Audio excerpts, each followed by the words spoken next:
And that line behind me, people waiting for gas.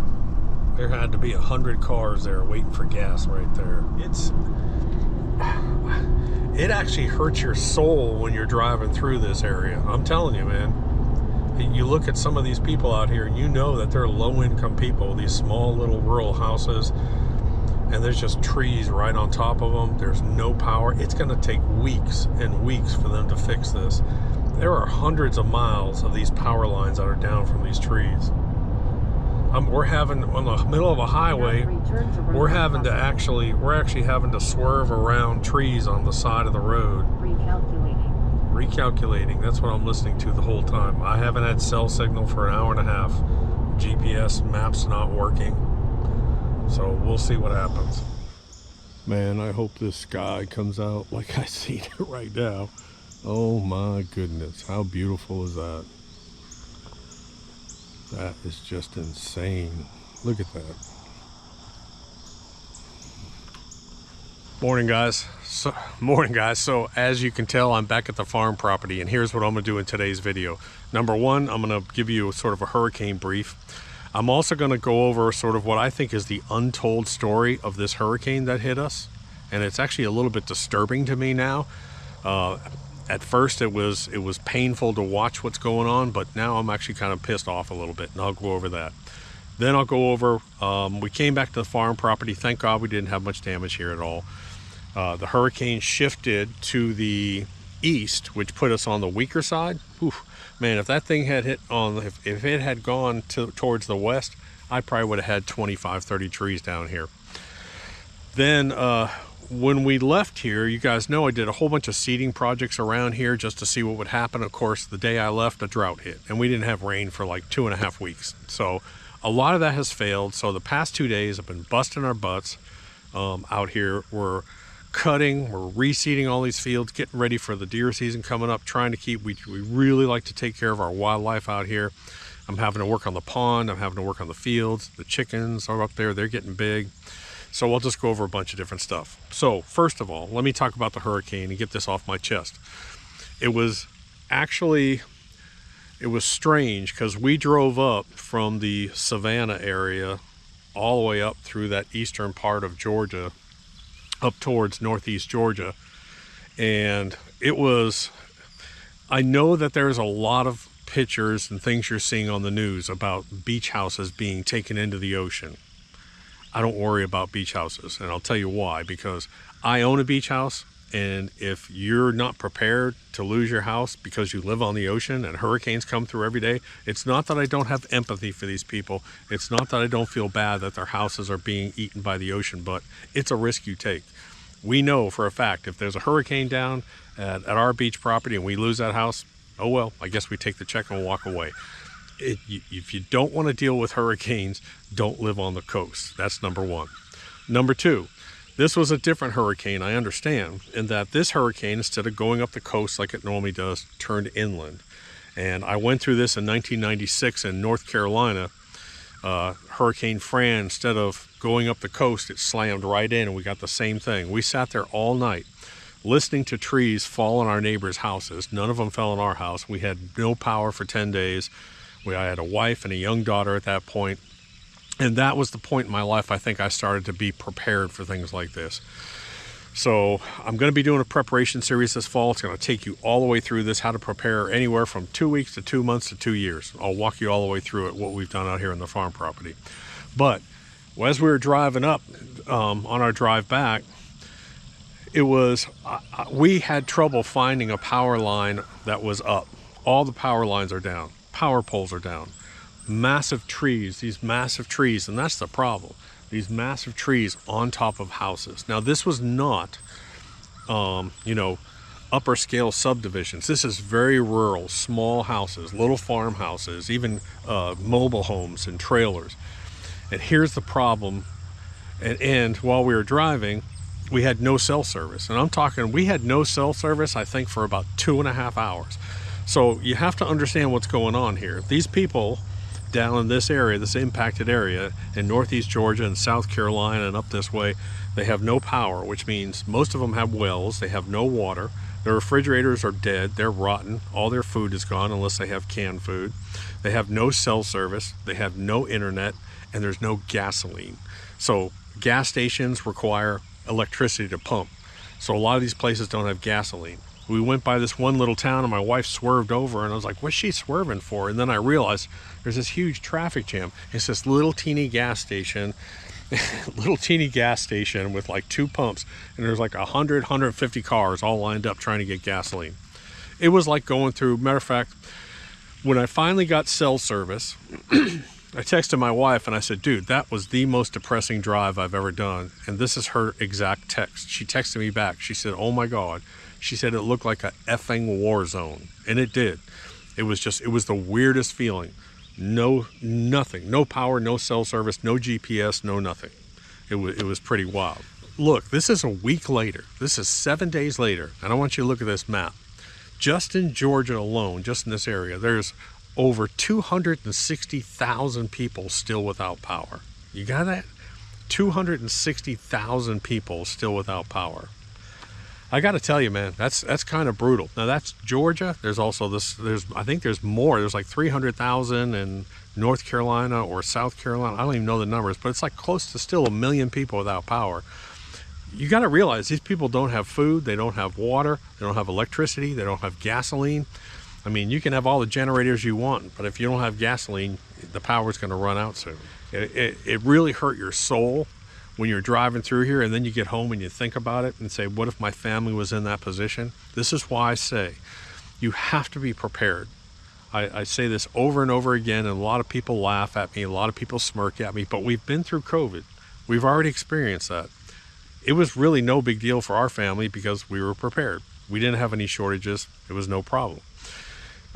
We've been through hurricanes. We've been through power outages. They're not a big problem because I'm prepared. I have redundant systems in place. And I'm telling you, if you have a household, it doesn't take thousands and thousands of dollars. You can go to Sam's Clubs, you can go to Costco. I'll show you how to make up these bins that for a couple $100 you can make up bins, and you can have enough dry goods for 3-4 weeks. Just stick it in the closet, you know.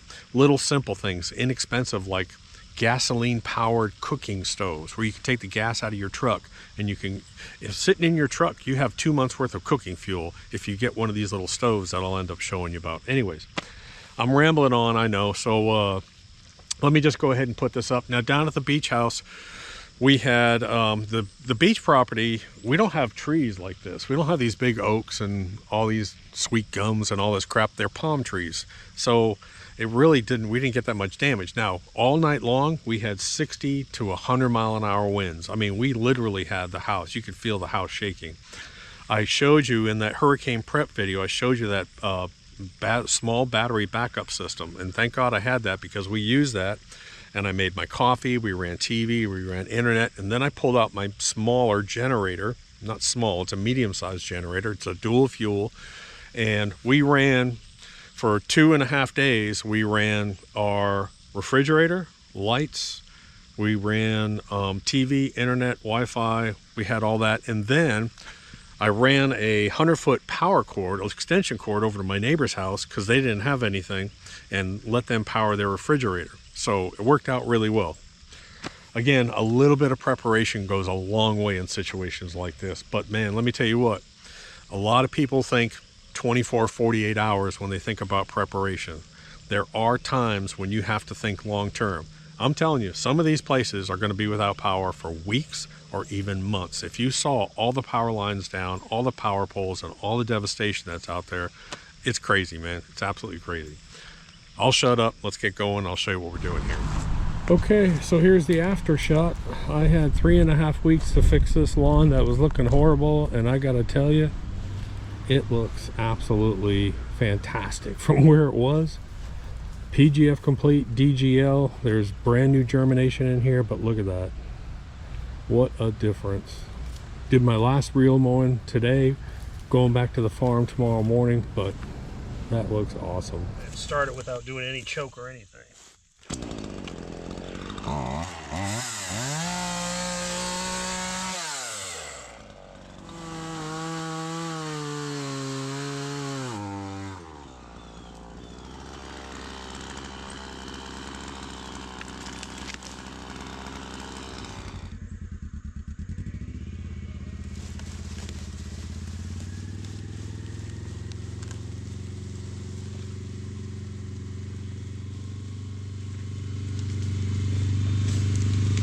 So the fields look nice and green, but the problem is I've got so much of this Carolina horse nettle in here. Man, I'm just battling it. It's so tough. So I've got 1, 2, and 3 fields, and I think what I'm going to do is I'm going to cut these down really, really low. And then I've got a bunch of clover seed and turnip and radish and different stuff, and I'm going to go ahead and reseed it. I'd actually thought about just spraying this and killing it all off, to be honest, because there's so much of this Carolina horse nettle, which is all thorns. This plant is nothing but thorns. And it's poisonous, I think, to some like livestock. Watch out, watch out. Everybody watch out, watch out. Move, move, move. Move, move, move. Up here.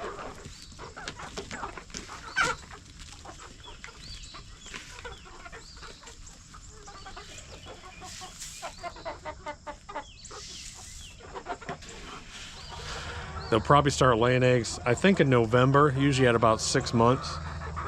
So we're gonna make some changes in here. I do have this big nesting box in here, but I'll be honest, I'm starting to debate whether I want them to be laying eggs inside there and spending more time. So I have ordered some additional nesting boxes that I'm gonna put outside in the coop. And before I open that one up, I'm gonna see if this will handle it. I know that was a big investment for me. This is like 400 something bucks, but the more and more I look at it, the more I'm thinking to myself, I wish I had put this thing inside the coop rather than inside the house. But what I'll be doing is I'll be opening that door in the morning, locking it open, and there'll be netting out here, and they'll be able to free range in this whole garden out here. And then at night they come in here, and then the electric door closes back down. So anyways, let me get finished with them. Now, let's see if this thing will start. First, I gotta lower it down. 1, 2, 3, 4, 5, 6, 7. All right, let's see if she'll start.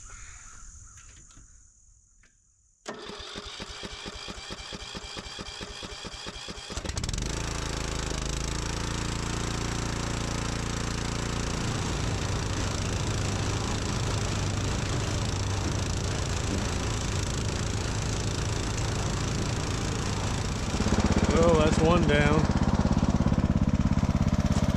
Oh, it looks so much better.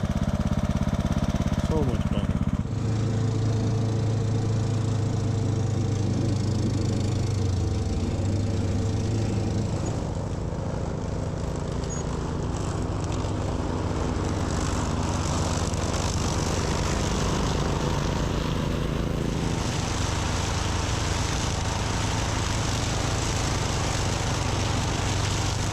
All right, so all the fields are cut down there. I didn't do anything to this one because it's got such little vegetation left on it now. But what I've done, I've set up my discs, and we put 2 cinder blocks on here to really force it down a little bit more. It looks uneven.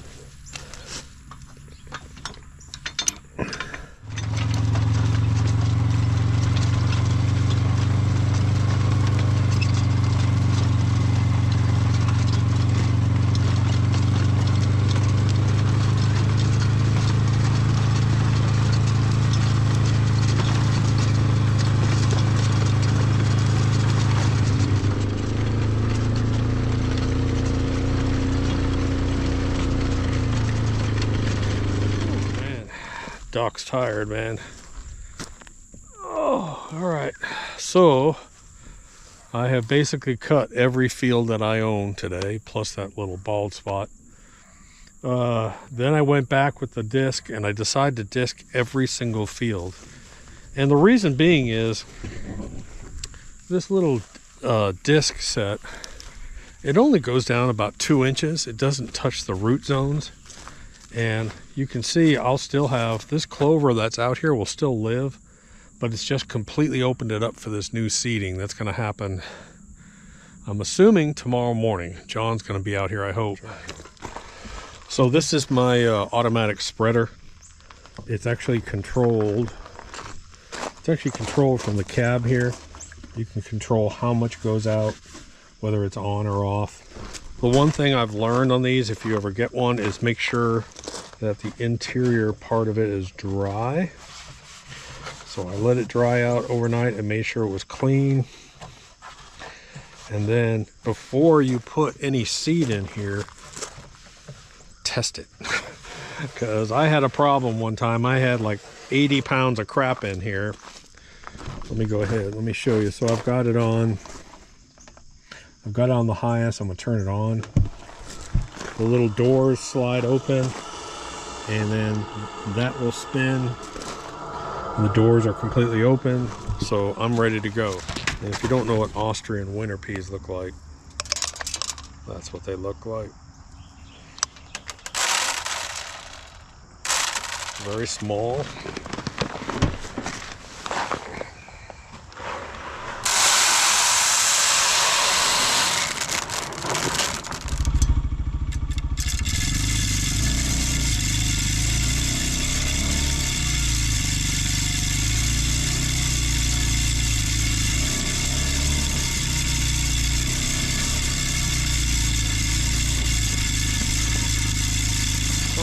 Next thing to go out is going to be cereal rye. This is not ryegrass, this is actual cereal rye. And I'm mainly focused on areas that have a lot of dirt. I don't want to put this everywhere, so I'm going to put a lot up here and a little bit down in that other field over there. Okay, so I'm going to do this field in clover and radish, and then I can start dragging this. John, I don't know if you can see him, he's way down there in that field, and he's doing clover on that field. And then we got to do this whole field in clover, radish. It's going to be a long day of seeding. This is what they call a harrow drag. And let me show you how this works. So I've got it on the smooth setting. It'll act like a heavy chain drag and just sort of cover over the seed. If you flip it, now all of a sudden these things will be down in the ground and it'll actually sort of do a light till on top. And I really don't want to do that. All I really want to do, I think, I'm not sure, I'm going to test it out. The problem is trying to flip this thing, because if we flip it, all those hooks are going to come out. And that's not easy. Those hooks are a little bit of a pain in the ass to get them all in.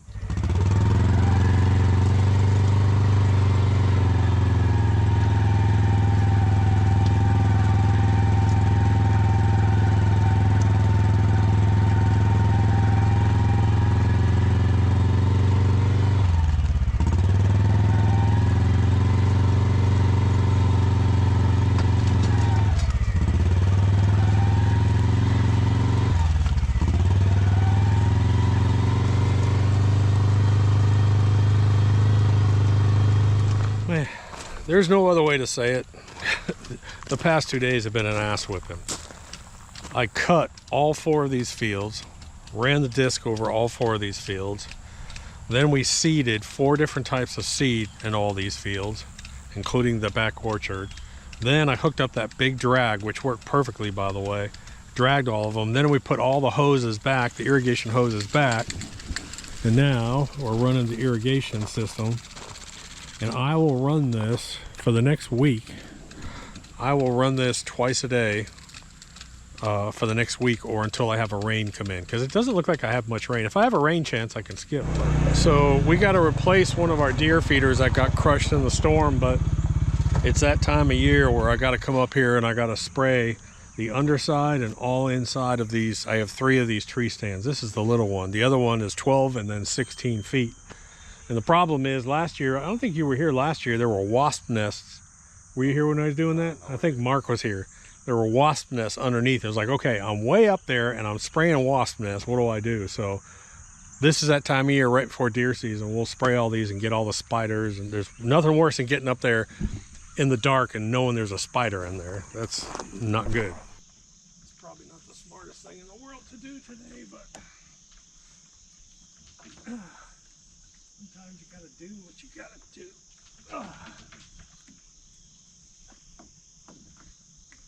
Bunch of dead. Oh, there goes spiders falling already.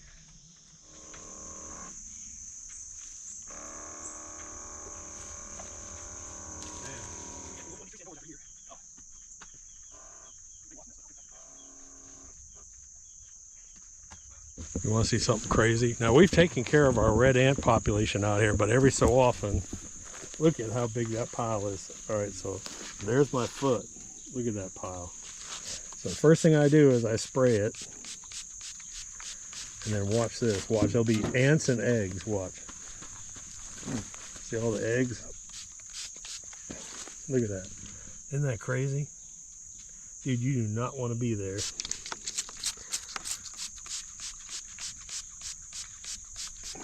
So, a few minutes ago, he kept messing with his hand. I was like, what was wrong? He said, something bit me. Well, he pulled up those hoses, and I saw fire ants on the hoses. Dude, you get that white pustule, but man, there used to be about 50 ant piles up here. Now there's barely any. So I didn't give you an update on the lawns, by the way. I left the irrigation system running back here. This is that Bermuda seeding we did. And basically the Bermuda has established all through here. Excuse my watch going off. And it looks great. Now we're going to be cutting this down shorter and shorter because we're going from consistently in the 80s down to the 70s. And I just ordered some, gosh, it's a finer annual ryegrass. So if you go to Lowe's or Home Depot, if you buy annual ryegrass, it's going to be kind of a thick blade. There's a special ryegrass, I think it's called Newsprint, and it's actually more of a turf for sports fields, and it's a finer annual ryegrass. I don't want to put any more perennial rye down here because it competes too much. But we will cut this down short. We'll reseed probably in about a week and a half, and we'll get our annual winter ryegrass out here. We like to keep this green because that's where the girls go pee and poo. John's out cutting the pond front with the new Ego. The old Ego finally gave out, but I did get it to work again, and what we're doing is we're using that to cut this nasty area and the pond berm. Let me walk over and show you the pond berm, because you got to cut the pond berm at an angle. It's really weird, but there's the, this is all common Bermuda here. Man, doesn't that look great? So I'll also be doing an overseed of annual ryegrass here for the winter, just because prevent erosion. Over there, I'm going to be planting more clover and annual ryegrass, and I'll probably use my new big drag over there and drag. I may even do that today. Let me show you the pond berm real quick. That is just awesome. So this, everything green you see on this berm is all centipede grass. And what we have to do is you don't cut the pond berm just normal. You actually have to have the Ego, instead of the Ego running like this, you got to run it like this and go along, and it goes chug, chug, chug, chug, chug, chug, chug. It just beats the living hell out of it. So we'll keep that old Ego for this stuff. But John, I cut half of it, and then John cut the other half down there. Man, it looks so nice. The reason why I keep this cut like this is because my wife likes to walk the dogs down the pond berm. The dogs love to walk down here. So, man, pond looks pretty good. I got to get some more pond dye for the pond. I probably need to do an algicide treatment on it. It's got a little bit of algae going. But other than that, man, everything's pretty good. I'm sorry about the long video. Give it a thumbs up. I know it was long. I know there's a lot of talking in it, but I got a bunch of videos coming out. And I'll try and keep them shorter, and because, one of the things I'm going to be talking about is stink bugs. Stink bugs are starting to come out. I'll show you how to treat for those. I got a bunch of different stuff. I'll talk to you later. Duh.